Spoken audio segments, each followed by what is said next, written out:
আসসালামু আলাইকুম দর্শক, আশা করি আপনারা ভালো আছেন। আলহামদুলিল্লাহ আমিও ভালো আছি। এই যে স্নেক প্ল্যান্টের মিডিয়া পদ্ধতি আমি দেখাচ্ছি। এটা মনে করেন যা এখান থেকে কেটে দিয়েছি, মাশাআল্লাহ কেটে দিয়েছি। পাতার আগাগুলো যে মরে মরে যাচ্ছে, এটা আগাটা কেটে দিলেও হবে, আবার না দিলে বেশি ভালো হবে। কি জন্য? এই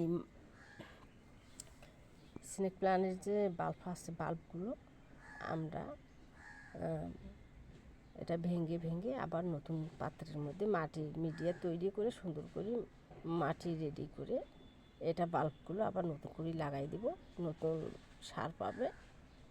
এটা তো পুরাতন হয়ে গেছে, 1 বছর হয়ে গেছে। এখানে তো বেশি একটা খাবার নেই, যার কারণে গাছগুলো বেশি একটা ভালো দেখাবে না। ভালো দেখানোর জন্য কী করতে হবে আমাদের? এখান থেকে তুলে বাল্বগুলো সুন্দর করে পাতলা পাতলা করে লাগিয়ে দিব। মাশাআল্লাহ, আমার চ্যানেলটা যেখান থেকে দেখেন না কেন লাইক কমেন্ট সাবস্ক্রাইব করে দিবেন, আমি যাতে আপনাদের সামনে নতুন নতুন ভিডিও নিয়ে আসতে পারি। এই যে আমি একটা গাবলার মধ্যেই ছিল, সেখান থেকে কেটে নিয়ে এই যে সুন্দর করে এই যে 3 জায়গায় লাগিয়ে দিয়েছি, 3 জায়গায় লাগিয়ে দিয়েছি। এটা এখন এই একখানে আছে। এখান থেকে আমি বাল্বগুলো কী করব, নিয়ে অন্য একটা পাত্রে 2-3টে পাত্রের ভিতর অল্প অল্প করে লাগাই দিলে আমার 3-4টে পাত্রের ভিতরে কিন্তু স্নেক প্ল্যান্টের চারা তৈরি হবে, আর দেখতে খুব সুন্দর লাগবে।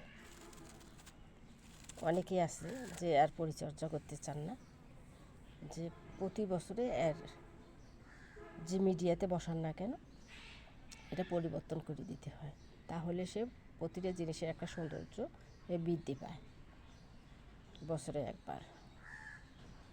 আমার চ্যানেলে যেখান থেকে দেখেন এখন লাইক ও সাবস্ক্রাইব করে দেবেন, আমি যাতে আপনাদের সামনে নতুন নতুন ভিডিও নিয়ে আসতে পারি।